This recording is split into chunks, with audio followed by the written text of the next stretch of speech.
Assalamualaikum warahmatullahi wabarakatuh. Apa kabar mahasiswa Ibu sekalian? Jumpa lagi dengan Ibu dalam mata kuliah program linear. Kali ini dalam pertemuan keempat, kita baru mulai masuk ke konsep dasar program linear. Semoga mahasiswa Ibu sudah siap semua ya. Karena kemarin Ibu lihat kalian sudah mengerjakan sistem persamaan linear 3 variabel. Ibu harap ini pasti kalian bisa melaluinya.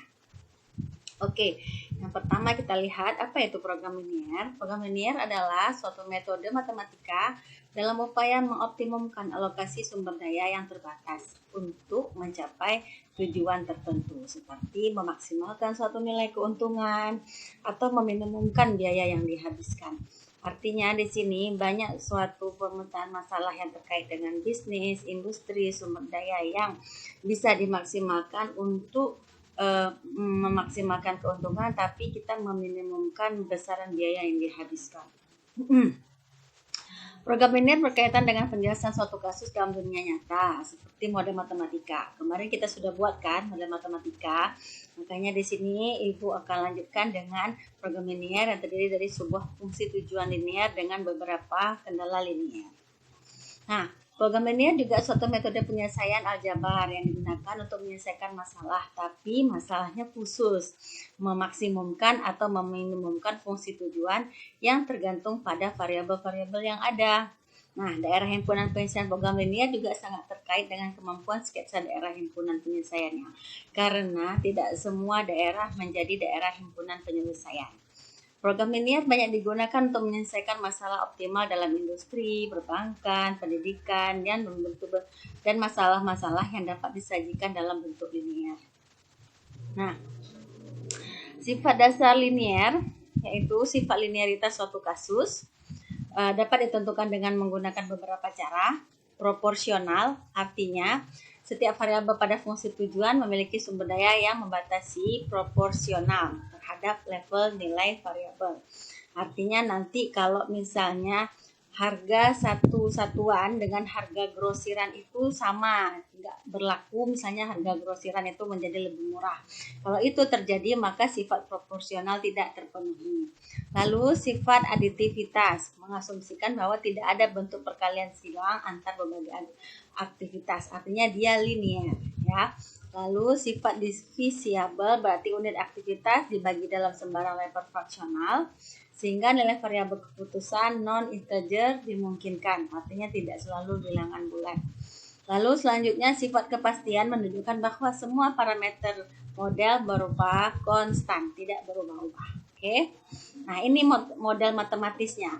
Model matematis ini di sini kita kenal ada fungsi tujuan dan ada fungsi kendala. Fungsi tujuan itu nanti pada akhirnya namanya juga tujuan, nanti kita mau apakan. Nah, dalam masalah program linear, fungsi tujuan itu bisa memaksimumkan, bisa meminimumkan. Nah, sedangkan fungsi kendala di sini ada sigma mulai dari J1 sampai N, selanjutnya AIJ, XJ. Nah, tandanya nanti bisa kurang dari sama dengan, bisa sama dengan, bisa lebih dari sama dengan BI. Dengan I itu bisa dari 1, 2, 3 sampai N. XJ itu, nilai XJ itu lebih dari sama dengan 0. Dengan J itu mulai dari 1, 2, 3 sampai N. Nah, apa saja keterangannya? Nanti Z itu adalah fungsi tujuan. Nanti di sini bisa Z maksimum, Z minimum. Lalu di sini ada XJ, jenis kegiatan, biasanya dia berupa variabel.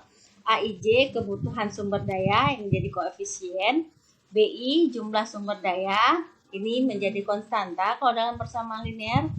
CJ itu yaitu kenaikan nilai Z, ABC parameter model, M jumlah sumber daya yang tersedia karena tadi ada fungsi kendala, ada fungsi tujuan, N itu adalah jumlah kegiatan. Nanti kita lihat seperti apa bentuknya ya.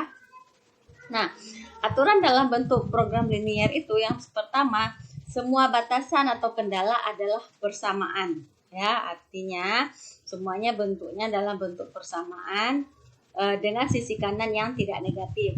Lalu, semua variabel keputusan adalah non negatif. Artinya nanti semua hasilnya itu berada pada kuadran pertama kalau dalam sistem ortogonal. Karena nanti dia tidak ada nilai X atau Y yang negatif, apalagi yang X dan Y-nya negatif, itu tidak ada. Lalu fungsi tujuan dapat berupa maksimal atau minimal. Nah, bagaimana cara membuat model persamaan linier? Yang pertama, tentukan dulu variabel yang tidak diketahui dan nyatakan dalam simbol. Seperti biasa dalam X, Y, Z, dan sebagainya.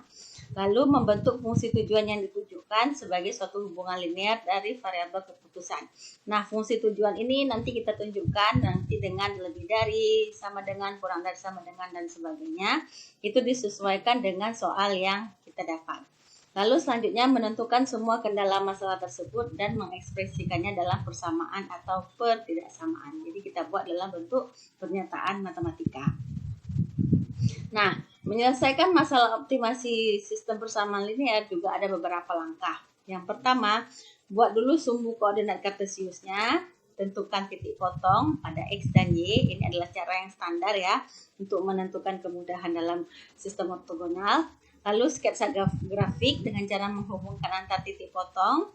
Pilih salah satu titik uji yang berada di luar garis dan tentukan daerah penyelesaian optimasi yang dimaksud. Nanti bagaimana penyelesaiannya kita lihat contoh soal. Nah, yang pertama, misalnya buatlah grafik himpunan penyelesaian pertidaksamaan linear dari 3x tambah 2y lebih dari sama dengan 12. Ini satu persamaan dulu ya. 3x tambah 2y lebih dari sama dengan 12. Lalu, nah ini cara pertama tadi seperti dikatakan adalah buatlah sumbu koordinat kartesius, lalu tentukan titik potong pada sumbu X dan sumbu Y. Nah ini kita gambar dulu sumbu koordinatnya, ada sumbu X, ada sumbu Y. Lalu kita cari dia pada perpotongan sumbu X. Perpotongan pada sumbu X, tentu nilai Y-nya sama dengan 0. Kalau kita cari perpotongan pada sumbu Y, nilai X-nya adalah 0. Itu adalah cara yang paling standar dalam menentukan garis. Nah, misalnya di sini, X-nya sama dengan 0. Substitusikan ke persamaan 3X tambah 2Y sama dengan 12. 3 kali 0 tambah 2Y sama dengan 12. 3 kali 0 tinggal 0. Y-nya 2Y sama dengan 12. Berarti Y sama dengan 12 dibagi 2. Maka Y-nya sama dengan 6. Kalau begitu berapa titik koordinatnya? 0,6. Sedangkan ketika nilai Y sama dengan 0, substitusikan ke persamaan yang diberikan dari soal. 3X tambah 2 kali 0 sama dengan 12. Berarti X sama dengan 12 dibagi 3. X sama dengan 4. Maka koordinatnya adalah 4,0. Nah ini adalah dia gambarnya. Ketika 4,0 di sini kira-kira, ketika 0,6 di sini. Maka garis ini adalah garis dari 3X tambah 2Y sama dengan 12. Mungkin kalian juga sudah pernah mempelajari pada mata kuliah aljabar linier atau aljabar elementer bahwa apa maksud dari persamaan 3X tambah 2Y sama dengan 12? Ini adalah titik-titik di sini, artinya titik-titik yang dilalui oleh garis ini mewakili apabila diganti ke dalam atau disubstitusikan ke dalam persamaan ini menghasilkan angka 12. Nah, sekarang masalahnya dalam program linear apa? Dalam program linear masalahnya adalah persamaannya berbentuk 3X tambah 2Y lebih dari sama dengan 12. Kalau di sini adalah 3X tambah 2Y sama dengan 12, maka kalau lebih dari sama dengan 12 kira-kira di mana? Bisa jadi di atas, bisa jadi di bawah. Tapi daerah ini tidak mungkin, ya. Daerah sini tidak mungkin karena katanya non negatif. Dia hanya kalau bukan yang di dalam segitiga ini, maka yang di luar segitiga ini. Bagaimana kita tahu? Bu, ini kan dia lebih dari sama dengan 12, pasti keadaannya yang di atas. Bisa jadi juga mungkin yang di bawah. Tidak bisa kita berasumsi seperti itu. Harus kita buktikan, ya. Bagaimana cara buktikannya? Ambil titik uji. Misalnya kita ambil sembarang titik uji. Ambil titik uji seperti langkah tadi katanya. Pilih salah satu titik uji berada di luar garis. Lalu substitusikan ke persamaan. Ambil yang di luar garis. Ya, kalau kita ambil di dalam garis ini 4.0, 0,6 atau yang di garis-garis ini juga semuanya berada di dalam garis, tapi kata disuruh pilih yang di luar garis. Yang paling mudah pilih 0,0.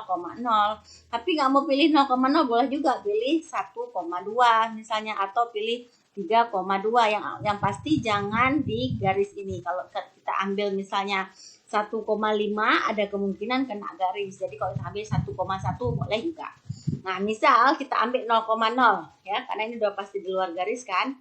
Nah, 0,0 ini kita substitusikan ke persamaan 3x tambah 2y lebih dari sama dengan 12. Lalu 3 kali 0 tambah 2 kali 0 lebih dari sama dengan 12. Apakah 0 lebih dari sama dengan 12? Tidak. Kalau tidak artinya bernilai salah. Kalau bernilai salah maka itu daerah ini tidak termasuk daerah penyelesaian. Maka yang mana masuk daerah penyelesaian? Ya, yang masuk daerah penyelesaian adalah daerah yang diarsir ini. Ya, cukup paham di sini? Oke, nanti ada contoh kedua. Mari kita lihat contoh kedua. Oke, kita lanjutkan dengan contoh kedua, yaitu ya, ini contoh masalah persamaan linier. Kalau tadi satu persamaannya, ini ada beberapa. Pertanyaannya, sketsalah daerah himpunan penyelesaian. Ini kita belum masuk ke program linier ya, masih disuruh untuk mensketsa daerah himpunan penyelesaian dari pertidaksamaan berikut. Ada X tambah 3Y kurang dari sama dengan 3, 2X tambah Y lebih dari sama dengan 2, X lebih dari sama dengan 0, Y lebih dari sama dengan 0. Mari kita lihat bagaimana penyelesaiannya. Yang pertama, ini persamaan yang diberikan, ini biasanya kita sebut dengan fungsi kendala nanti ya di program linier. Nah, ini ada X tambah 3Y kurang dari sama dengan 3. Kita buat dulu sama dengan 3. X tambah 3Y sama dengan 3. Itu ketika X-nya sama dengan 0, Y-nya 3/3 sama dengan 1. Ketika Y-nya yang sama dengan 0, maka X-nya bernilai 3. Maka hasilnya 3,0. Selanjutnya, ya, ketika 2X tambah Y sama dengan 2. Ketika X-nya sama dengan 0, X sama dengan 0, Y sama dengan 2. Ketika Y-nya sama dengan 0, 2/2 adalah 1. Maka daerahnya yang pertama 0,1, 3,0. Ini ya, 0,1 dan 3,0. Ini dari persamaan X tambah 3Y sama dengan 3. Yang kedua 0,2 dan 1,0. Ini menjadi persamaan 2X tambah Y sama dengan 2.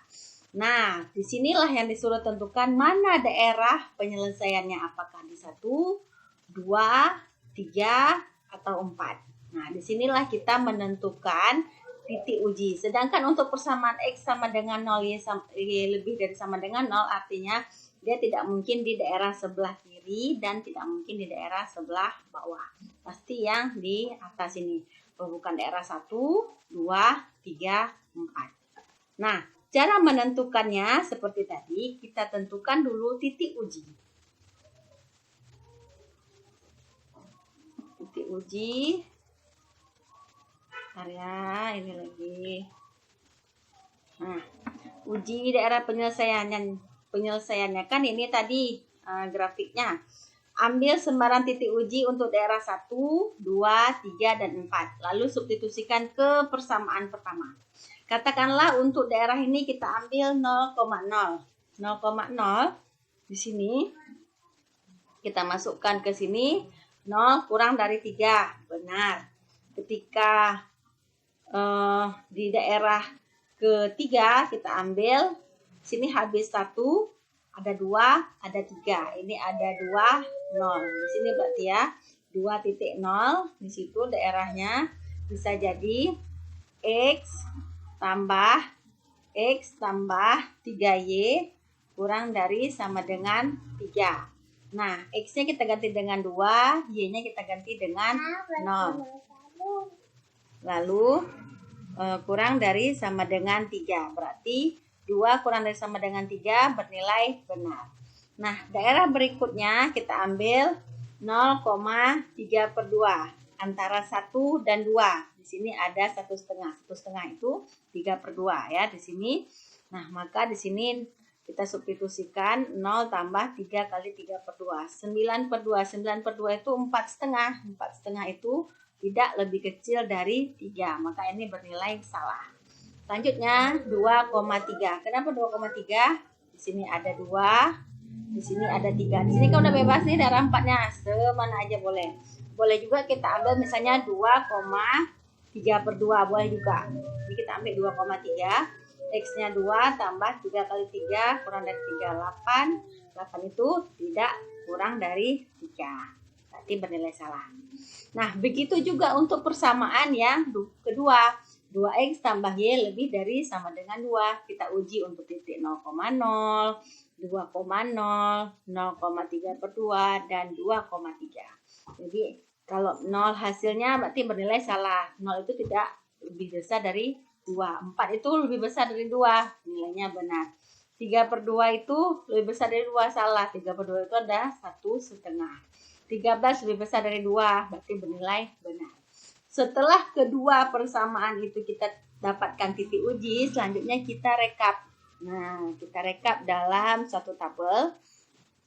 Di sini daerah 1, 2, 3, 4. Daerah 1 tadi kita ambil 0,32, daerah 2 kita ambil tadi 0,0, daerah 3 kita ambil tadi 2,0, daerah 4 kita ambil tadi 2,3. Nah, ini persamaannya ada X tambah 3Y kurang dari sama dengan 3 dan 2X tambah Y lebih dari sama dengan 2. Nah, yang ini memenuhi, yang ini tidak, yang ini memenuhi, yang ini tidak, yang ini tidak, yang ini memenuhi. Ada daerah yang kedua-duanya memenuhi, artinya memenuhi di persamaan pertama dan memenuhi di persamaan kedua. Daerah tersebut adalah daerah ketiga. Dengan demikian, daerah ketiga ini merupakan daerah dari penyelesaian kedua persamaan atau keempat persamaan yang sudah diberikan dari soal. Bagaimana? Bisa dipahami penjelasan Ibu? Semoga penjelasan ini cukup memberikan gambaran kepada kalian tentang bagaimana menentukan daerah penyelesaian dari sistem persamaan linear. Nah, jangan lupa kerjakan tugas yang Ibu berikan dan dikumpul dengan cara yang sudah ditentukan. Oke, sampai berjumpa di pertemuan berikutnya. Ibu akhiri. Wassalamualaikum warahmatullahi wabarakatuh.